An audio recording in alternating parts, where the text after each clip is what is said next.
We have a watershed moment in Going for Two history. I just read something written by my fine and dandy co-host that made me pause.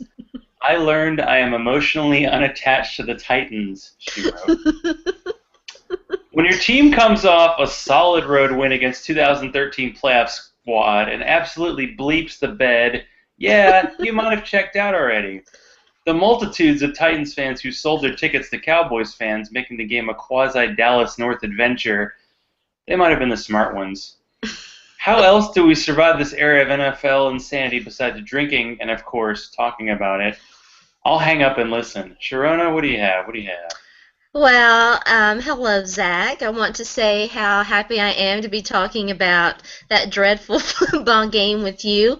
And cheers. So it's going to be a fun show because Zach has a lot to say about Jake Locker.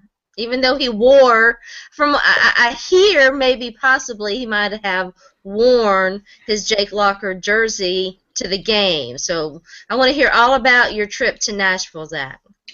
I didn't realize that you were like this, recluse who didn't leave the house because, yeah, you live in this undisclosed location, so I couldn't know where you were. I'm not even speaking correctly. Zach Good? Zach is lying because I bugged Zach to watch Tennessee lose terribly to Oklahoma, and he turned me down. So he's finising.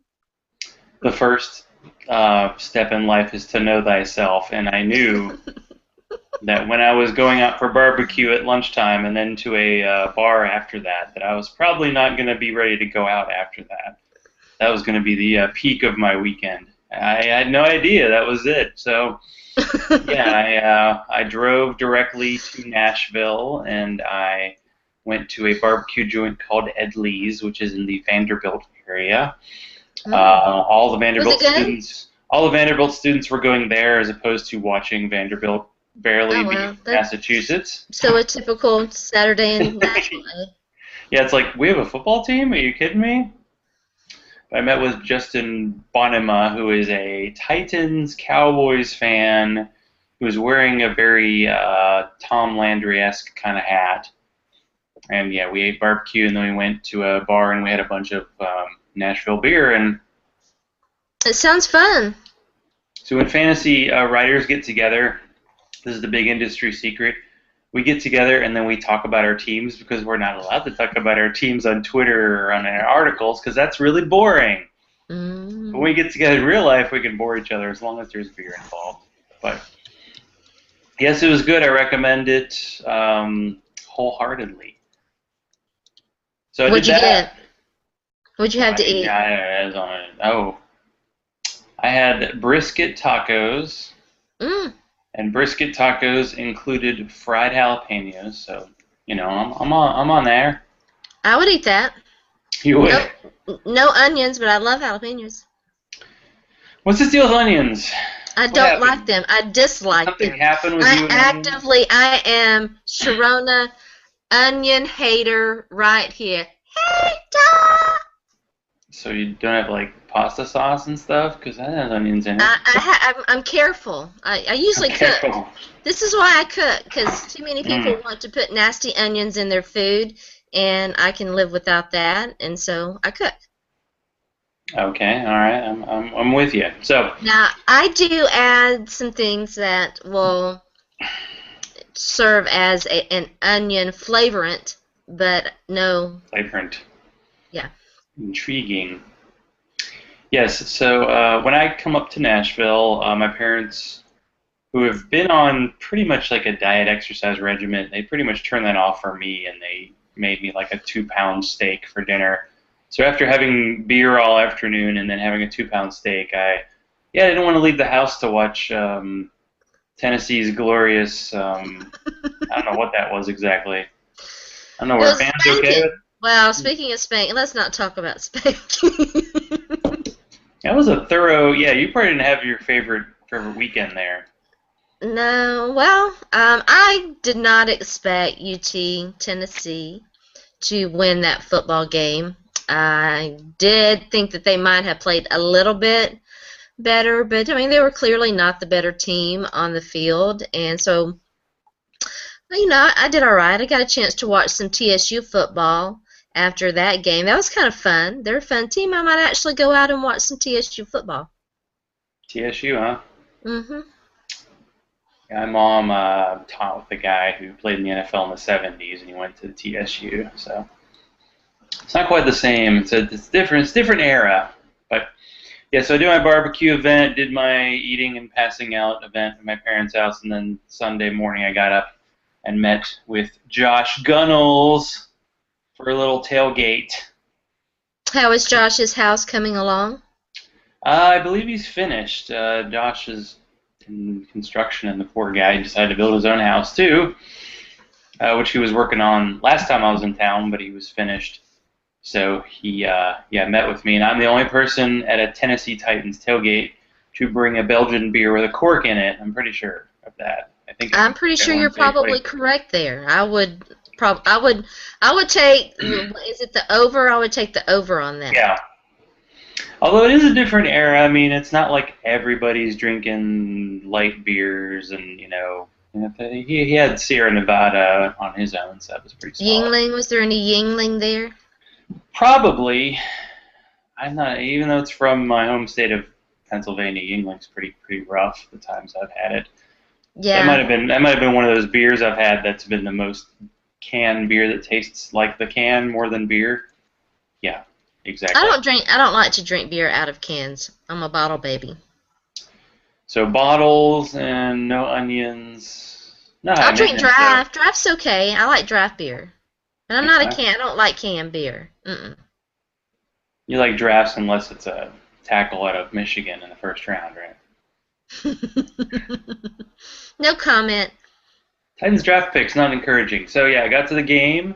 I was wearing my Jake Locker jersey. They could use another cornerback. The only problem with playing the Cowboys is that most teams you play, the fans of the other team, one of the entertaining factors is people wearing really old jerseys that are like out of date. I mean, the worst thing I could find was like Terrell Owens, because I couldn't remember. When did he play for the Cowboys? It was the last time they came to Nashville and beat the crap out of the Titans, which is an every 8-year thing, apparently. Yeah, he was on the team in 2006. That was one of Tony Romo's first appearances in 2006 when they came here, and Drew Bledsoe was their guy. And it was kind of embarrassing because I had a diehard Cowboys fan, like, quasi, picking on me all week on Twitter, and he said that the Cowboys D was better than I thought, and I almost need to post that because, well, they were good enough to shut down the Titans, right? I talked a little bit about it, and I said, certainly the numbers bore that out. Now, how would they look against the Titans? And I think we saw. Yeah, that game just showed to everybody that it is a quarterback league. So if your quarterback stinks, then it's really going to affect your team. There was a term they've used on the Football Guys podcast called area code accuracy, when a quarterback's like just barely accurate enough. Well, Jake Locker was broadside of the barn accurate on Sunday. You could tell there was that sequence where he threw one pass right to a defender, and Justin Hunter had to break it up. And then the next pass he threw right to the safety for the interception. And you're just like, oh, okay, this is the kind of day it's going to be. All right, good to know.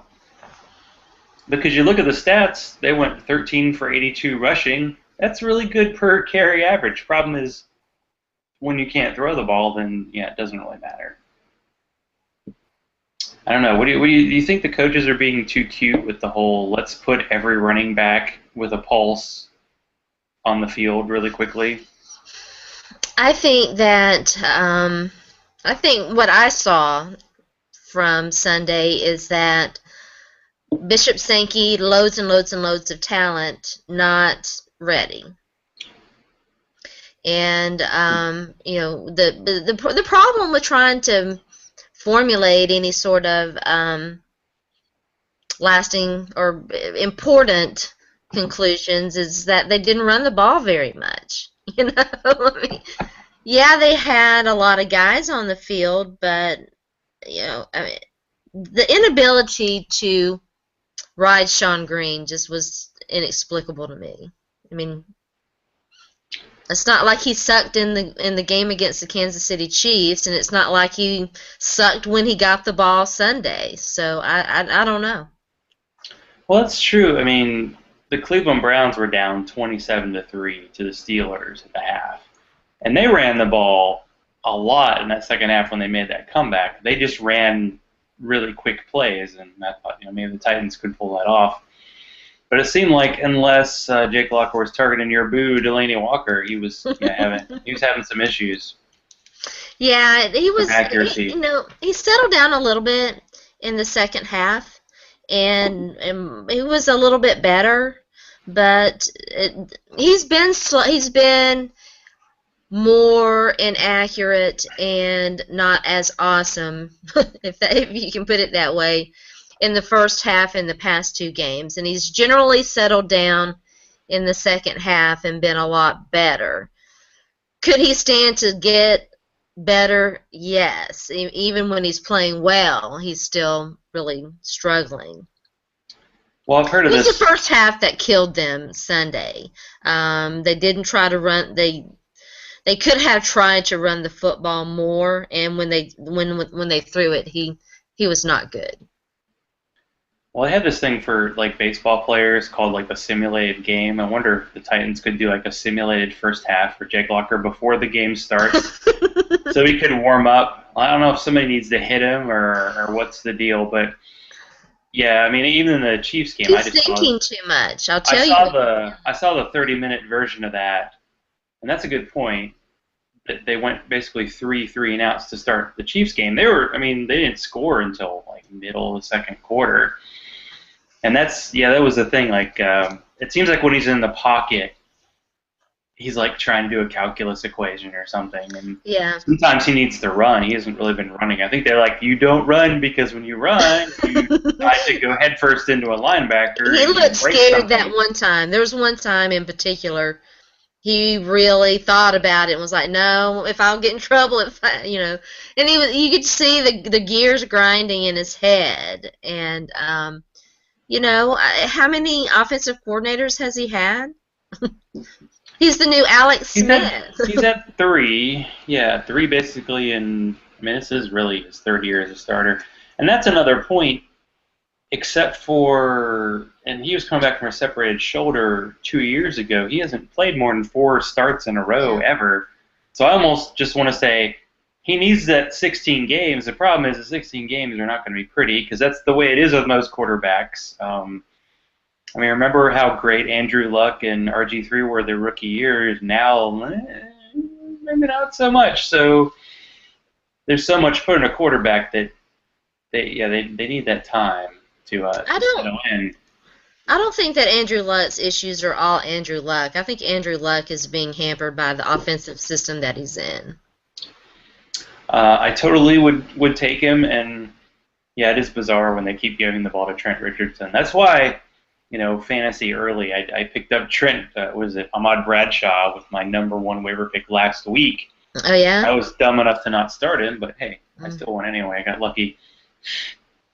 I was Yeah. doing you ever do the Neo Matrix thing on Monday night? You're dodging bullets because like you're playing someone who has a Monday guy and you don't have anybody. So I was Mhm. playing a guy who had Nick Foles, and I was like, well, I'm going to turn the game off and watch it tomorrow morning. Wait, let me look at my phone. And I literally won by 1 point. Because Nick Foles, it's weird. He didn't look very good, but man, it doesn't matter when you can run the ball, right, Titans? So, and guys are really Yeah. open. How about that run game? Yeah. I, I was pretty lucky this past weekend. I think most of my games were decided Sunday night. I don't. I'm trying to think if I don't think that I had Dwayne Allen, but he was on my bench because I started Delaney Walker. Yeah, I sure hope you did. I did. I started him. I have him in two or three. I think that I actually ended up getting him in three. I don't have him in one of my leagues, but yeah, I have the unknown fantasy hero, Delaney Walker. So yeah, but OMG. Let's talk about I'm how trying to awesome think. Delaney Walker is. She's the best. You know what? It Oh was my weird. I God. don't think that I was playing against T.Y. Hilton, and I meant to mention this or ask you about this. Was he? People were sort of avoiding him in the drafts that I were in. Did you see that? Yeah, people like me who had him in a league, and he went like 2 for 7 when I lost, and then the next week after my team had been eliminated, he had like 3 touchdowns. I think he scored like all of his touchdowns in like 2 games last year, and a lot Yeah, of his production came after Reggie Wayne was out. He's just a boomer bust kind of guy. yeah. It's like, oh, I want him in a best ball league where I don't have to do a lineup, but if I have to start him and he catches 2 passes, then I'm getting him all picked off. So that's kind of I've the never deal. played a best ball. I want to do that. Well, I did. It's called the MFL 10, which basically you pay Oh, okay. Is 10, that what that you is? pay $10 and 12 people draft, and then whoever wins gets $100. That's how it works. So I was all excited because week 1 I was in number 2, and then week 2 I finished like 7th. So I'm a little bit out of the running right now, but it's yeah. How many leagues? And with the misfortune of me joining so many leagues now, I'm like, oh, I got to do waivers, and I have to like set a lineup, and it's a lot of work, I tell you. That is a lot of Boy, work. What are I you gotta list drinking? things. What wine are you drinking? I'm curious. I am drinking a Gumdale Shiraz. Ah, I love a Shiraz. Shiraz Note is that I did drink half of this like last week, so I'm not drinking a whole okay. lot one night. You No, I'm lush, not you me. What? Who? lush. And by the way, so when the year started, I was like, I am gonna grow a Ah, beard, yes. and I'm gonna do a Titans winning streak beard or a Titans losing streak beard. And since they're 1-1, I'm just gonna call this the mediocrity beard. Okay. So it's mediocre, but it really hustles. I don't know. And then turn. Let me turn. Let me see. What? I It's never all. know. I never know how It's to not do too the bad. maintenance. Like It's if I'm just a shaving little under a patchy in little. spots. It'll Okay. fill in. Just a Yeah. little. Someday. Someday I'll be a real boy. It's nice though. It's very thick, and I can see. I remember your beard from last year. It was a good beard. I would have to give you a thumb up for it. Hey, one thumb up. Okay. Just one. I grew it. Because I Yeah, think when you I can was. do better this year. I grew it when I was on vacation, and this time I'm like, I'm just gonna, football season. Let's see, it's getting cooler. Because that was one thing that was odd about driving to Nashville is when I was in Atlanta, it was like 85 degrees, 100% humidity, and by the time I got like to Dalton, Georgia, like halfway to Chattanooga, it was like 70 and overcast, and it was actually cool in Nashville. But Sunday it got kind of got warm, but it wasn't bad. And I'm like, this is nice. You get that feeling like that. Oh, I got to go to football practice. Really cold in the Hmm. morning kind of thing going on. But so It's you the most really wonderful time of the year. are you really emotionally detached from the Titans? Do we need to do a little fantasy Do I football need an therapy? intervention? Do I need an Yeah. intervention? No, I'm cool. I'm good. I mean, you're wearing a Um, Javon Curse jersey. I I'm feel like wearing you're a trying John to. Curse jersey. So, well, see, there's, and I wouldn't Back her cooperate to it. there. Yeah, I meant to. There were a couple of other Titans on that list. Let me see. By the way, Oh, Eddie George is on there. what? Pac-Man. This is my Yes. Pac-Man jersey that my mom bought for my wife. She Oh had the yeah, Kevin White and, Pac-Man. and Gary Anderson. The Okay. Pac-Man was sewn on, and after she got her that jersey, Pac-Man did not play another game for the Titans because he was Oh. suspended. And talk about like if you could have bet like after that year, if you could have bet Pac-Man Jones will be in the NFL in 2014, you could have gotten like 100-1 odds. I mean, Oh yeah. and he's like really low key now. I mean, they were interviewing him because he's playing the Titans, but you never hear anything about him anymore because that's what happens when you play in the NFL for 10 years. If you're in the news all the time, unless you're Tom Brady, you're probably in trouble. So Mhm. good work, Pac-Man. Get burned by Justin Hunter, please. Yeah, he's been remarkably stable and calm since you know going to the Cincinnati Bengals. I was trying to. I knew he had gone to the Cowboys. And I was trying to remember if there was a team. And I was trying to remember if there was a team in between there, but I don't think there was. I think it was the Bengals next. But anyway, bad. I thought that it was curious that he said the only person that he kept in touch with here in Nashville was Tina Tuggle. So she's been with the team the whole time then? She is their director of player something, coordination or something. She works with the players. I had some issues. That's one thing about Cincinnati. It does seem like their defense is really solid, but they do seem to have like a mixture of kind of old, relatively mediocre cornerbacks and then first-round draft picks who just haven't developed. Because every player who comes to the NFL from Alabama has some kind of injury that they're hiding. It's great. So cool. Oh, Lord. Are we going to hate on the SEC, too? We hated on Jake Locker. Are we going to hate on Lane Kiffin, everybody. Sorry. He's not really SEC. He's just been here 2 years. The bulk of his whatever has been with the Raiders and out there in California. So, sort of back to the game. So, early in the game, the defense got really good pressure on Tony Romo. I mean, they sacked him like 3 times in the first quarter. Jarrell Casey was all over him. Tony Romo was even doing the Peyton Manning, fetal position thing, like, hey, I'm a quarterback. Just touch me with half a paw. But sadly, when the Cowboys realized the Titans couldn't defend the run, that was a problem. Does that just make Andy Reid like the worst coach in history because he couldn't get anything going with Jamal Charles? Because they ran it early, they ran it often. And no, I don't think so. I mean, the Cowboys have more weapons. All the Titans had to do against Kansas City was make sure Donnie Avery didn't hurt them, which wasn't going to be a big problem, and keep Jamal Charles in check. That's all they had to do. Yeah. And the injury to Jason McCourty, I mean, that was huge. Watching Des Bryant go against, and they were saying during like the post game was bleedy, but he was on both sides. He was on both cornerbacks, and he was just having a day with them. It was like, yeah, you push you aside, you got nothing. Because I was going to say that Des Bryant was the Delaney Walker of the Cowboys because. Mm-hmm. Delaney Walker had like 146 of the 230 passing yards, and Des Bryant had like 100 of the 176 yards by Tony Romo.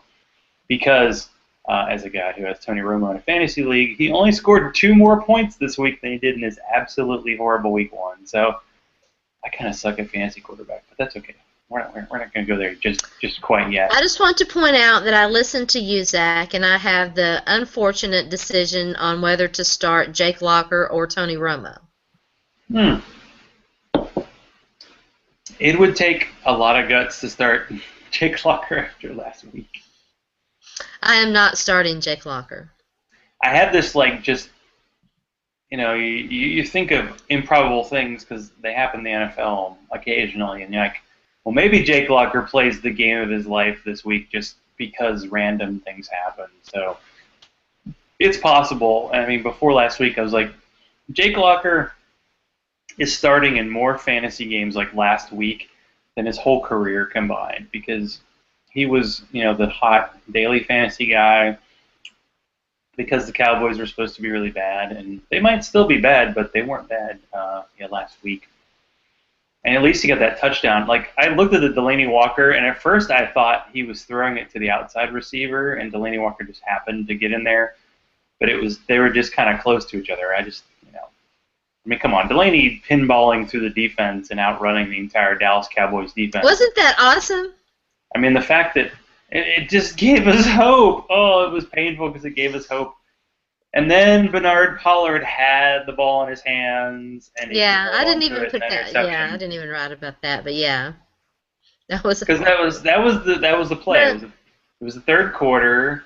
Titans made it 16-10. It was a screen pass to Jason Witten. and Derek Morgan tipped the ball. Derek Morgan has played pretty well this season so far. I said something nice about a Titan, and it went right to Bernard Pollard. He had nothing but green grass in front of him. Jason Witten kind of swiped at it and knocked the ball out, and they ended up driving for a touchdown. That was pretty much the end of the game. So key plays. Yeah, that was a tough one too. Yeah, I'm not going to get into my whole Jake Locker stuff because it's going to make you sad. I like your comment. I want a pony. I don't think there's any way in Hades that they're going to start Mettenberger this year unless Locker gets hurt and then, like, Tablet Jesus gets hurt. Or sets it up really, really, really bad. It's possible. A la Kerry Collins and his disastrous first starts for the Titans. Poor Kerry.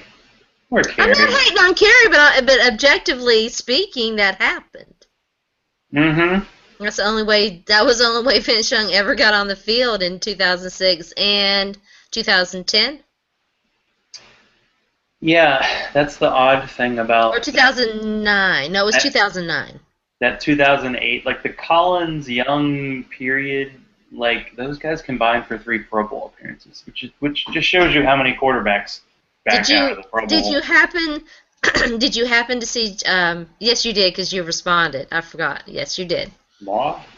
I do read what you write sometimes, as long as it's a tweet directed at just me. If it's written to other people, why would you write to other people? I don't understand. It's all about me. It was a great tweet too. Yeah, I see.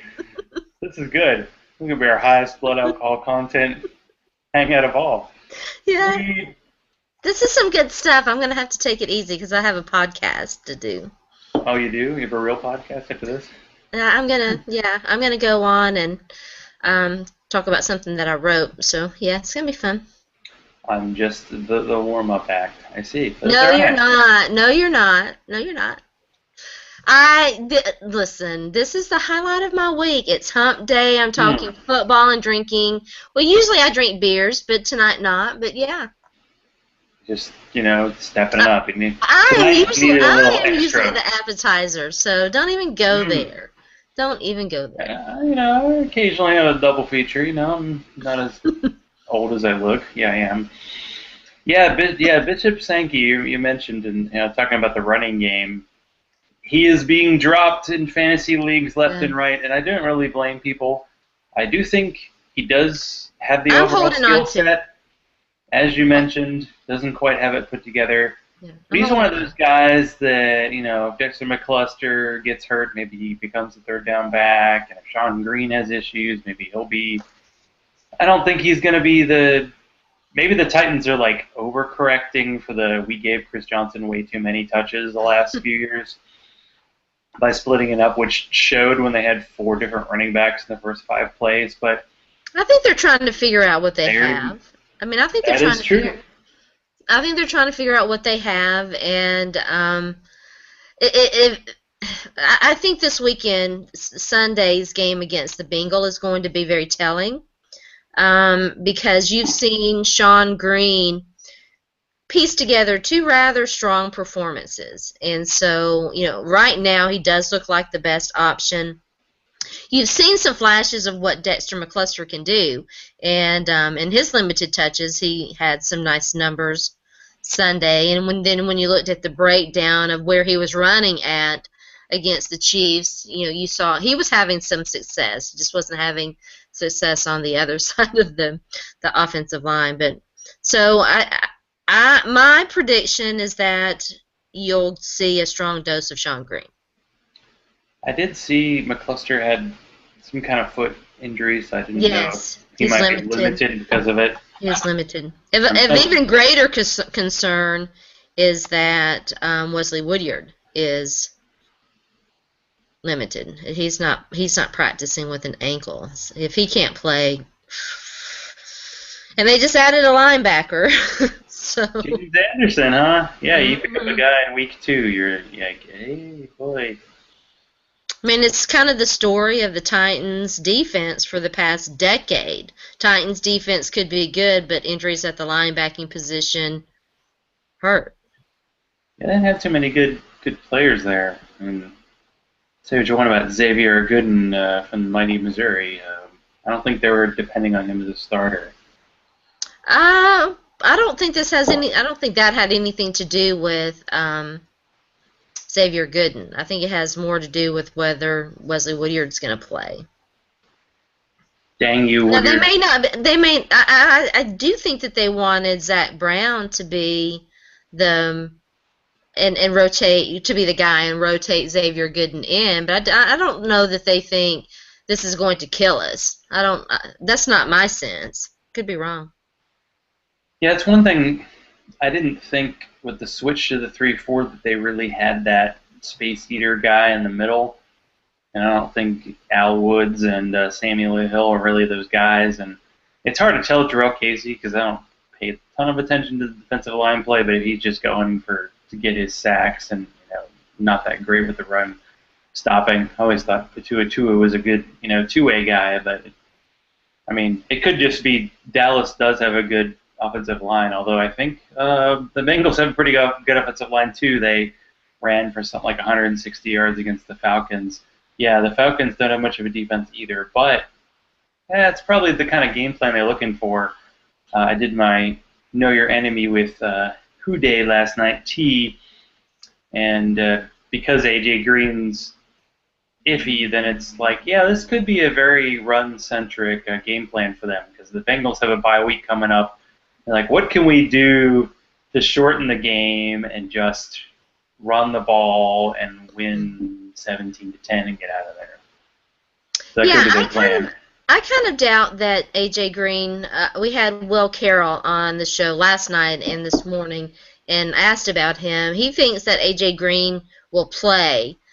I'm with you. I sort of tend to think that they may sit A.J. Green and try to run the ball and make the only thing that makes me question is that other guy is out, and so that would leave them with Sanu. Is that his name? Mohamed Sanu and Brandon Tate. Yeah, and Dane Sanzenbacher, if you like your Wes Welker wannabes. And plus, they're already down Tyler Eifert. Yeah, Jermaine Gresham, the guy. So hey, I SEC, think I'm just saying. I think if AJ can go, I think that he will play. Now they might be careful with him and limit what he does. But I think the bigger concern, injury-wise, for them is Vontaze Burfict. Don't Vontaze me. Yeah, I remember him being the butt of many jokes heading into the draft class, and they ended up being an undrafted guy who has already gotten a contract extension. Mm-hmm. But yeah, he's had, I think, 2 concussions in the first 2 weeks of the year, or he had a concussion in the preseason. But to have 2 so close to each other is definitely something you got to keep an eye on.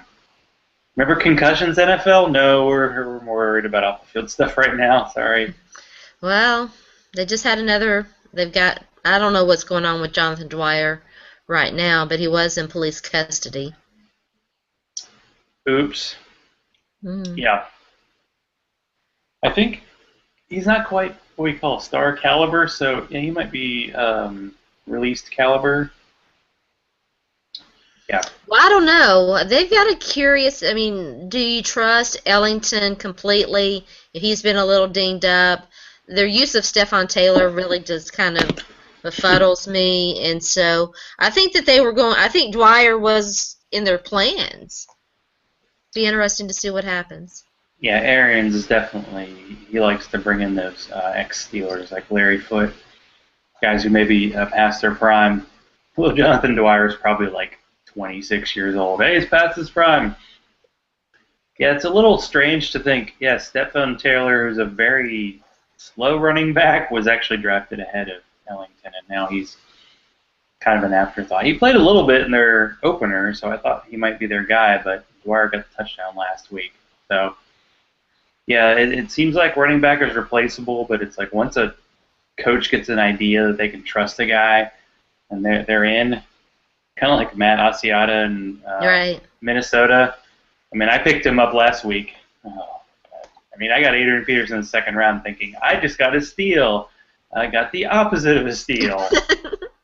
I picked up McKinnon, so We'll have to have a little side bet on which one's going to have better Jarrett numbers. McKinnon. Jarrett McKinnon. I don't know, because it's like he has these physical tools that are amazing, but there's something about that steady veteran the coach likes, and he got a touchdown last week, and so he'll probably play for a while. I had him in my league, and I actually got rid of him this week. I picked up Bobby Rainey. I just feel like I want to get somebody who has a little more upside. When your number one running back gets kind of kicked off the team, then you're like, I need somebody who can save my season. If you had no Sean Moreno, would you hang on to him or not? I guess it depends on like the size of your roster. I think he's out for 8 weeks, 4 to 8 weeks. Is it that long? I was kind of waiting to see what they were going to say about it. I hadn't seen 8 weeks. I had seen, pardon my grammar lapse. I'd seen Cernan Wood. I know, man, I tell you. So I don't know. I guess I will drop him, but me too. I might carry him for a week or two. It seems like some of these guys are making miraculous recoveries. Yeah, you just hate to see a guy who's kind of lingering all year. That's why I'm a little bit nervous about Alshon Jeffrey, because it's like a hamstring, and hamstrings just sort of linger. Although this is kind of a fantasy thing. Like some guy in our league dropped Eric Decker, and I'm like, I'll try to pick him up. I mean, I know he has a hamstring injury, but he's all right. He's no SEC, but what are we gonna do, right? Yeah, what? Right. So he has a hot wife, so. So just fantasy-wise, I started Justin Hunter in 2 leagues. So to see him in person drop 2 passes that could have scored amazing fantasy points was just very sad for me. Yeah. Because Jake Lucker in those 2 throws, he was right on. Like it was like a 50-yard pass to the sideline. He dropped it. And then that last desperation drive that might have got them within 8, he dropped the pass on 2nd down. And then Nate Washington scored, and then they had to review it, and they called it no touchdown. And then 4th down, your man Delaney Walker made a really great catch. Unfortunately, he was like 2 yards out of bounds. Yeah, that was, well, I mean. It looked like he was going to get his foot in, but basically he had to put his hand down so he wouldn't break something because he was really far out of bounds. Well, but he still made the catch. It was an amazing catch. It's, hey, they made a good pick with him. They picked him up. I think I've already made up for my, saying he drops the ball. You have. Although he did fumble at one time. Luckily, he fumbled and kicked it to Justin Hunter, who recovered it. It's bizarre that, when everybody was hoping Justin Hunter was going to have this great game, the first 2 times he touched the ball was to knock away an interception, and the second time was to recover a fumble by Delaney Walker. And that doesn't give you points in fantasy world, so it's unfortunate. It should. Recovering a fumble should. It should be like defensive points. Mm-hmm. Donna, we already talked about McCourty, whether he's going to play this weekend or not, because it didn't really seem limited. Yeah, we sort of mentioned it a little bit. Yes, we've covered that. I think we covered that adequately. Yeah, we covered that. Let's move on. Come on. Football. Come on. Titans. I want to talk more about your Nashville trip. What kind of steak was it? Porterhouse. Oh, yum. There was one time I came to my parents' house, and my mom had gotten me a steak that was larger than the plate. Oh, my gosh. And like a 24-ounce? It was big. It was one of those steaks where, like, there's meat on either side of the bone, and like on one side of the bone was enough for like both my parents to eat. That's how big it was. And I guess the nephews were there, and they had got some ice cream, and they didn't eat it. So my parents were like, please, they were like every 30 minutes, could you eat some ice cream, please? It's like, give me a second. This is twice today that you've made me want to have ice cream. And that's a bad thing. Why? I don't have any ice cream. But this would require me to have to go out and get ice cream. Oh, right. So you need like a delivery service. I see. I do. I need an assistant. An assistant? Well, it's true when you're doing, shows 24/7 and you got articles due. It's not easy. not easy being you. So I would say approximately 10,000 season ticket holders sold their seats to Cowboys fans. I would say because that was That's almost quite a lot. Steelers level of fandom. So they had, of course, because they had to go big guns for the opener, they had Lee Greenwood sing his, famous song. And he did the line about Tennessee, and the crowd cheered. And then he said Texas a second later, and the crowd cheered again. And that was the indication. Oh, yeah, we got a lot of Dallas fans here. I don't know how many of them actually live in Dallas or, have been in Dallas ever.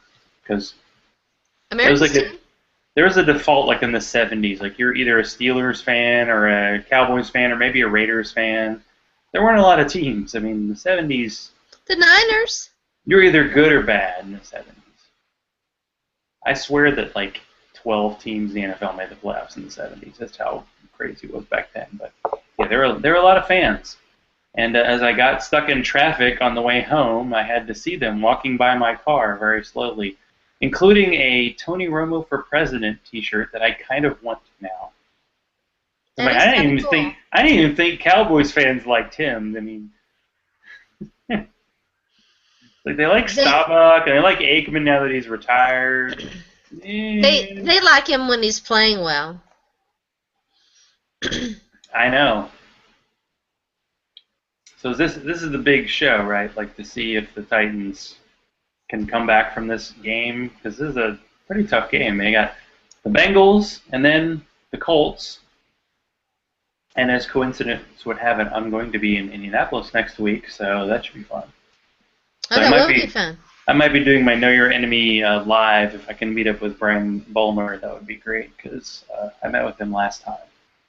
And we hung out at the Colts Grill, and he was very excited because they had just traded for a young guy named, what was it, Richardson? Yeah, I haven't heard of him since. But I was like, can I go to the store and get a discount one? Yeah, I will say this. I thought that Trent Richardson had a better football game Monday night than he's had. It was one of his better games. He just got outshone by Ahmad Bradshaw. By any other running back with a pulse. Yeah. All right, whatever. I just want to say that. That's my opinion. I'm saying Trent Richardson's best game as a Colt was on par with like Eddie George after he had like his foot injury and was averaging 3.5 yards a carry. He went like 21 for 79, and that was his best game. It's like, oh boy. That's why I picked up Bradshaw. I don't care if he has glass feet. He's my man. Colts forever. Good. Hope it was PPR. Yeah. He scored 2 touchdowns, which, it was unfortunate that he spiked one of them right into his own crotch. But hey, he seemed okay. Oh, I missed that. He must have had a cup on. Yeah, he spiked the ball, went right back up. I'm like, oh yeah, you shouldn't. I'll have to check that out. So NFL, another week of fun, huh? Fun. And we'll have fun. Do you think this means anything for the league, the fact that actual sponsors are getting a little shaky? Because that's the only thing they care about is the cash money, right? Oh, sure. The sponsors are getting shaky. Their consumers are speaking up and speaking out, and they also are getting. Roger Goodell is fielding private phone calls from many members of Congress, to whom he is going to have to answer questions in the upcoming legislative session regarding a lot of things, like the FCC proposal to end the blackout rule, concussions, and there's some proposals being floated around Capitol Hill right now to mess with the league's tax-exempt status. Yeah, it seems a little odd that they have that tax exceptions. They better be really, really, really nice right now. Mm-hmm. I don't even know. I mean, yeah, there's this push to fire Roger Goodell because of what he knew or didn't know. But I think pretty much anybody in that gig is going to do the same thing. So, I don't know. They'll just be replacing him with another similar lawyer. Darn lawyers, right? Just can't trust them. I don't know. I do not believe that if Michelle Roberts, who is going to be the head of the National Basketball Players Association, I don't think she would have handled this the way Roger Goodell handled it. No, I don't think so. You don't think so, huh? Mm. You think someone could handle the situation? I think Roger Goodell made a number of what were to me sort of inexplicable blunders. This all was very preventable. But it's been preventable for a long time. I mean, he didn't act when Javon Belcher, killed his girlfriend and then shot himself. So, I mean, if it weren't not for a videotape, I guess if they had videotape of that or video, yeah, actually they may have videotape of that. But if TMZ had released a videotape of that, it might be a little different. Yeah, isn't that crazy that TMZ is like the one rocking, like they're doing the reporting work? To me, what's even crazier is that Anheuser-Busch is because as a company, they haven't been. I mean, we're talking alcohol, which hey, woo, go alcohol. But they haven't been particularly. They have not been women's advocates. Let's just leave it at that. That's probably true, and it was also. But CoverGirl's very silent and have not said a word. Yeah, so they're a sponsor. I didn't even know. They're in partnership with the NFL. I guess you didn't. They have a whole line of makeup designed to show your spirit. Like eye black. Yeah, stuff. Although some of that gives it the unfortunate connection with not eye black. It's not eye black because it's eyeliner and stuff. But somebody took one of their promo photos and made a black eye of it, and it was circulating all around Twitter and causing a ruckus, as Twitter can often do. Twitter's good at ruckus. Yeah, Twitter is definitely good at ruckus, and the whole situation, with Adrian Peterson and Nike. So yeah, the corporate is weird because corporations are still about the cash money. Nike's like, well, we can't support someone who abuses kids, but we've heard about Nike jerseys being created in countries with child labor. So it's like, are you sure you guys want to really talk about this very much? So yeah, I don't know. There's like this dark underbelly of everything that's being exposed by football in a way. It's like, no, we watch football to get away from reality, and now it's being like it's this giant spotlight, and now you get to see everything. It has been a very trying time for football fans, having to watch all these high-profile cases go down, and that's why I didn't go to the game Sunday. I was not inclined to spend my money on the NFL. Not because I ditched you. And because you ditched me, Zach. You totally ditched me Saturday night, and I was like, I'll show him. Tennessee was totally going to win that game if I had been there. That's right. Totally. It's not your fault. That was a tough one. That's a tough game for them, On Oklahoma. I have a feeling Tennessee's schedule might get a little easier the next few years. Like, I don't know about these tough out-of-conference games. It's pretty hard this year. Can we get the Conference USA and the Sun Belt back, please? New Mexico State, got any openings? Yeah. Hey, Missouri's playing mighty Indiana this weekend, so watch out. Indiana that just lost to Bowling Green, so yeah. And one of Missouri's basketball players just got arrested for assault, so we're kicking butt. Yeah, it's always good. We'll probably get kicked out if it's not a... Well, hey, I guess you have to join the party, huh? Okay. Excuse me. And the former Heisman Trophy winner just got a little bit of a slap on the wrist. What? Who's that? Oh, Reggie? Jameis Winston. Jameis Winston, yeah. yeah, I don't know. It's just everything gets Excuse me. accelerated. Like it's almost like he won. Like both him and Manziel. It's like they're almost needed to be away for them to get to a professional league, even if they weren't ready. Like some kind of minor league or something, because they're too big of a celebrity now to like live a normal life. I mean, wasn't Manziel like taking basically like remote classes his last year because he didn't want to be on campus and be harassed by people?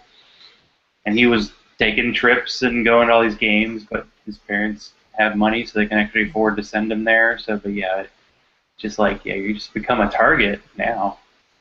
Everybody's looking to take the guy down. But these yeah weird suspensions, half a game against Clemson. Clemson's not that good, right? So they can probably beat him in a half, right?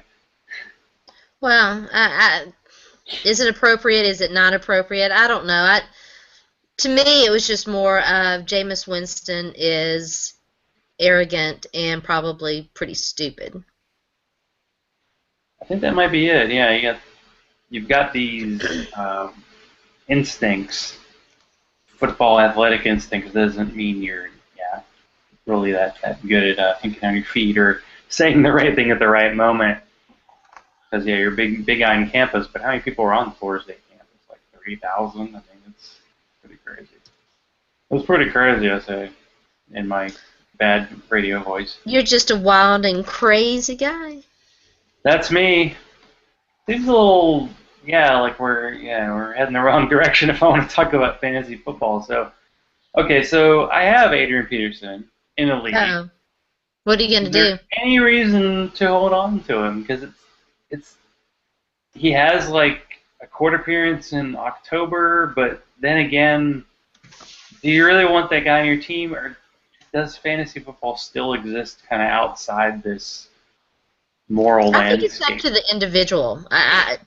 Hmm. Me personally, I don't draft guys or actually even keep guys that I can't root for. I just don't. And so I do not own Adrian Peterson, but if I had Adrian Peterson, I'd probably put him on the trade block. I don't think anyone's trading for him.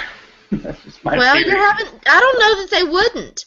You're Yeah. having trouble deciding if you want to drop him. Somebody might take a chance on him. If not, what have you lost? Well, I already have him, queued up for a waiver pickup Well, there you go. So, because it's all about the waivers this week. There are because of all the injuries, there are a ton of running backs out there. Of course, the Vikings announced the re-suspension of Adrian Peterson the same night that my waivers ran, so there aren't a lot of guys available. So it's I don't know. yeah, There's the pickings are really slim out there. I will definitely agree with But that. there's a side of waivers that people don't think about a lot, and it's like, who do your guys in your league drop? Because if you do like a, reverse order kind of where you don't do a free agent bucks, you can actually wait the first round and see who got dropped and see if you get an advantage. There's a couple guys who were dropped were Fred Jackson, who's older than dirt, not as old as me, but still older than dirt, and might actually be showing his age. And Bishop Sankey got dropped, although I'm not exactly excited about picking him up. But it is a little funny that you're thinking Adrian Peterson, who in a lot of leagues, some leagues was the number one draft pick overall. I mean, isn't that crazy? Like earlier Mhm. this year in dynasty drafts, the number one guy in a lot of leagues was Josh Gordon, and Adrian Peterson was at least top four in a lot of drafts. and LaShawn McCoy, who's going to yield targets to Darren Sproles, who may actually be a better fantasy option. Well, he's looking okay, I guess, compared to Jamal Charles, and I guess Matt Forte had a bad week last week, so Yeah, but when you consider where you drafted him, it's true. But player values kind of, once the season starts, I agree. it's hard to do, but you just have to forget what draft pick I used. Yeah, I mean, look I at agree. guys who are first round draft picks who are total busts. So you just have to move on. So Yeah, I have to think about it because I could pick up a guy tomorrow or I could pick up a guy on Friday and be done with it. Just like last week, I got rid of Bernard Pierce just because I was like, the Ravens running back situation makes me, maybe it's purple jerseys, but just like, ugh, I don't care. Like, I'm sorry to say this because it'll probably upset you, but Bernard Pierce put up a very Sean Green kind of line where he put up a lot of his numbers in the fourth quarter when the game was out of hand. So yeah, you can't get too excited about him. Yeah. So yeah, it's a good week for waiver picks, but one tactic people are using is you I just grab have a to guy point out. out. I just Oh, have to yeah. point out though that Sean Green got most of his yards early on, not late. Okay, go ahead. Well, not this week, but I was talking about like week Right. one. Okay. All right. I Never mind. swear, like in the third quarter, he had like 32 yards, and then the end of the game, he had 71 because they were putting it away in the fourth quarter. So he put up some nice yards. But yeah, one kind of what we would say shark move is like pick up a guy off waivers, especially a guy who's replacing a running back who's kind of a short-term injury, and do like a 2-for-1 deal. Like pick up a Donald Brown or pick up Nile Davis. He's like the hot name. Everybody's loving Yeah. him. Well, And yeah. he's going to get a ton of. I mean, he had 2 touchdowns last week, and he had really good numbers in that playoff game. And he even got hurt. He has injury issues, but think about that. But who doesn't So, right now? yeah, Come I on. mean that's the bottom line with running backs is a really good wide receiver gets 5 to 8 touches a week, but a running back can get 20 to 25 touches. And you get that many touches, and you get hit most of the time. You can't run out of bounds every down. You're going to get hurt, so that's what happens. That's why people are doing a fantasy draft strategy of 0 running back, which is basically wait on running back, load up on other positions early, get a bunch of backups, especially if you have deeper rosters. And look, all these backups are performing well, and you almost treat it like daily fantasy, like grab whoever the hot guy is off the waiver wire. And he's a hot guy, let me tell you. So yeah, there are a lot of guys this week. I mean, Kerry Robinson, Bobby Rainey. I picked up in the league. There are a lot of these guys out there that can hopefully lead you to fantasy glory. I was trying to remember some of the other names that it is definitely very slim pickings at quarterback and running back right now. Yeah, it's hard for me to look at quarterback because it seems like every league I'm in is either a 2-quarterback league or like my local league where you have to have 3 quarterbacks rostered. So Kirk Cousins was taken in our draft, so he was already off the board, and I even think somebody has Ryan Fitzpatrick. Like I was excited because he was available in a 2-quarterback league. Like, hey, I got a quarterback with a pulse, so he might be good. He's not really that good, but hey, when the Texans are winning. And how about the Texans having like this easiest schedule in like NFL history to start the year? I mean, they get Washington, they get the Raiders, and this week they get the Giants, and the Giants look like they're already dead, and they're 0-2. I know, right? Like, Man, huh? they stink. It's like, I was saying the Texans weren't going to be good, but But it evens out. Their schedule's going to get harder, and the Titans is going to get a little bit easier. Although the Jets are looking pretty good. tough stretch. Not bad. Yeah. You want a quarterback's not bad. Titans would have liked that. But it's okay. We're not. Was okay in the first game. Give it some more time, Zach. Patience. You still believe in the Jake Locker? I still hope. You still hope? I still have hope. Well, what are you going to do? You got 14 games left. What else are you going to do in the fall, right? Right. Football. Just throw it to Delaney Walker. All will be good. Not a bad option. Because the talk before this year was that Delaney Walker got most of his targets when Ryan Fitzpatrick was in. But obviously, Jake Locker figured it out. Or Delaney just happened to be in the middle of the field. You just didn't know where Locker was going to throw the ball, so the odds were good that he might be near where the ball is going to be thrown. Oh, Lord. That's possible. I don't know. Zach is hating hard on poor Jake Locker. Hard. I feel bad for the guy. He wants to be a good quarterback. I know he's trying hard. He's definitely studying tape more than Vince Young ever did. So, he's got that going for him. But I think that he's going to be fine. Just let him settle in, and he has settled in the second half. Let's give him a little bit of credit for improving in his second half performances. So Ken Wisenhunt, give Jake Locker the fake first half. I think that's his version of Steve McNair always took like a nap before the game. Like there's something Jake Locker needs to do before the game. He needs a ritual. He comes out hot. He needs a ritual. I agree. Throw the fastball on a 3-yard out. We're going to have to think on this. We're going to have to come up with a ritual for Jake Locker. We obviously need to come up with something because the coaching staff, they're not thinking about this at all. They're just like, hey, we're good. We're fine. I don't know. Are you watching that Bernard Pollard show? I have not had. I intend to. It's just been crazy. His show comes on right as I do Tuesday night podcast before I do my NFL female show. So so you do the double feature on Tuesday as well, man. Yeah, my Tuesday night is every other week, but if I'm not doing it, I'm still preparing and getting ready for. But I'm gonna sit down and watch and check it out and see what it's all about. I'm sure he's funny. Crush boy. Crush boy. Crush boy. Crush man. We want a crush man. Someday it'll be crush man. Yeah. Crush man. Exactly. And I want credit for that. So we both agree that they could be better. Watch out, Bengals. Don't be sleeping. Nope. I still think of the trap Bengals. Game. It's a trap. The Bengals are just perpetually disappointing, but they're actually they're doing all right. Sadly good. It's not right.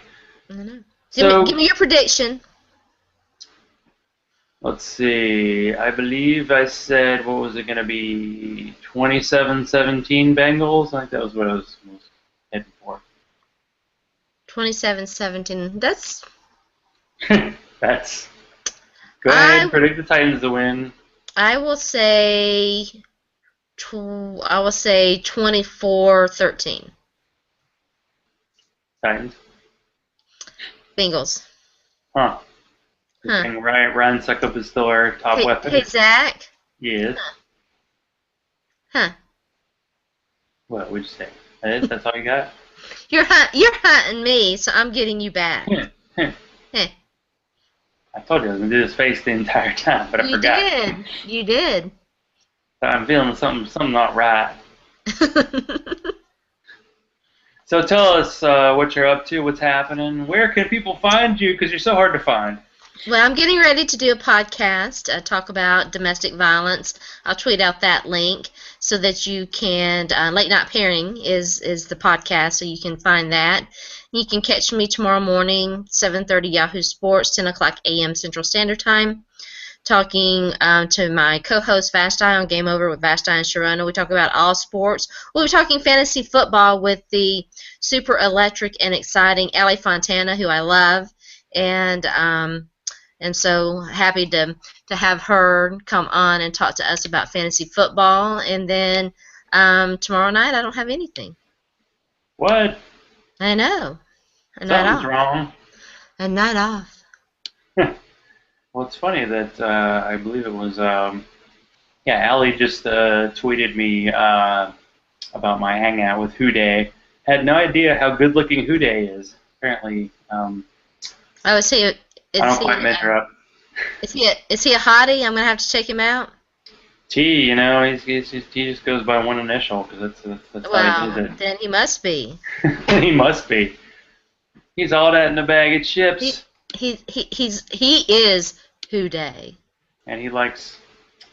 I mean, I understood. Okay, so the Bengals have Houday, and the Saints have Houdat. I just thought somebody got really lazy, like the Titans of the 12th man, and just made up something. But yeah, he was happy to see Icky Woods doing commercials.